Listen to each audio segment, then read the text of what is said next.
So you may be seeing the things that's happening on the news, and it is definitely preparing you and saying that the worst of times are coming.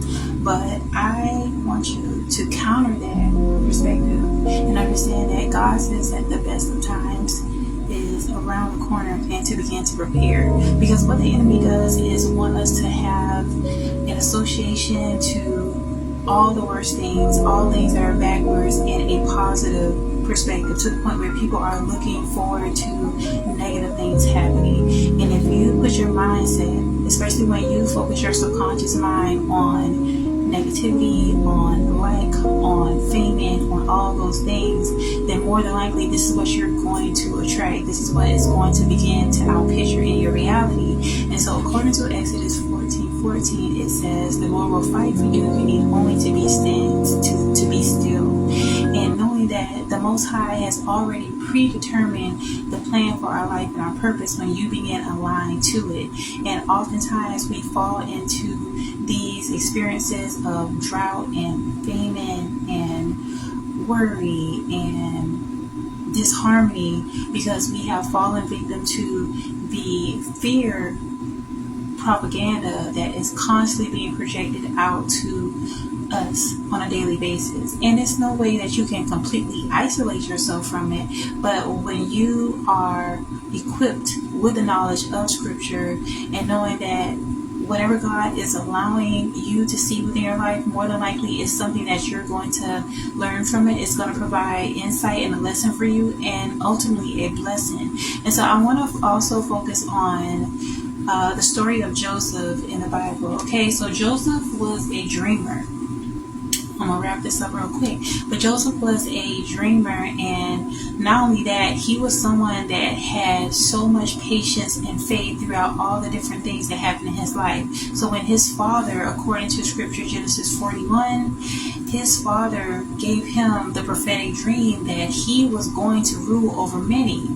And he gave him the coat of many colors. So this coat of many colors was representing his favor, his anointing, his blessings. And so the reason why this is important at this time is because although Joseph was so happy, in Scripture, Joseph, the Bible speaks about how Joseph wanted to share this truth with his 11 brothers. And he shared this with his brothers, but instead of them being happy for them, they was like, no, you can't be ruling over us. And so what ended up happening was, them putting him in the pit, them even putting him in prison. All these things Joseph even had happened to him, even to the point where Potiphar's wife accused Joseph of trying to assault her.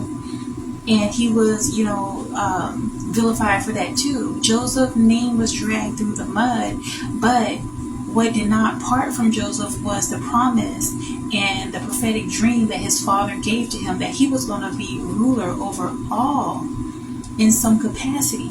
And so being that Joseph was put in these different situations, and no matter how much people told him, the worst is going to happen to you, Joseph, people were saying the worst about Joseph, but he endured throughout all of it. And what ended up happening was Joseph was appointed as a counselor beside the Pharaoh, the very highest in the land. And all those that even try to put Joseph in that position of feeling as if the worst, you're not going to get out of this situation, he proved them all wrong, to the point where even those same brothers had to be humbled and come in his presence and ask for food.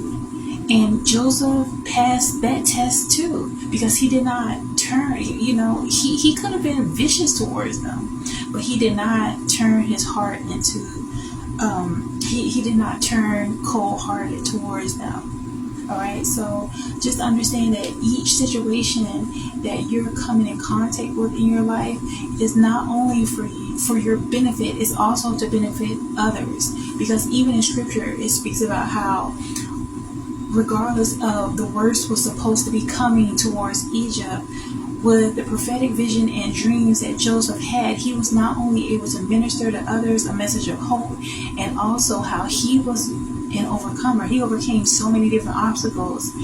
He was able to also help people to understand that it's important to prepare for the best, no matter what situation you're currently in. So I hope that was something that you're able to really draw near to your heart. And I want to leave you with this scripture, and that is, all praise to the Most High, Yeshua, Jesus Christ.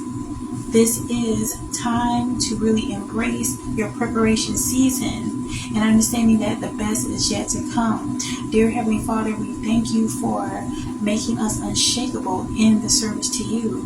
Understand that we are protected with the omnipresence of Yeshua Jesus Christ. Today I make a conscious, concerted effort to live upright and righteous in all ways. Although I fall down, I get back up again. The presence of Christ resides within me and also you.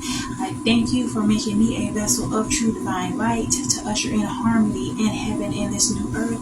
God, grant me the serenity to accept the things I cannot change, courage to change the things I can, and wisdom to know the difference. Thank you, Most High Yeshua Jesus Christ, for creating in me a clean heart and renewing an upright spirit within me. Amen. Until next time, by Pyre and Drive. Bye.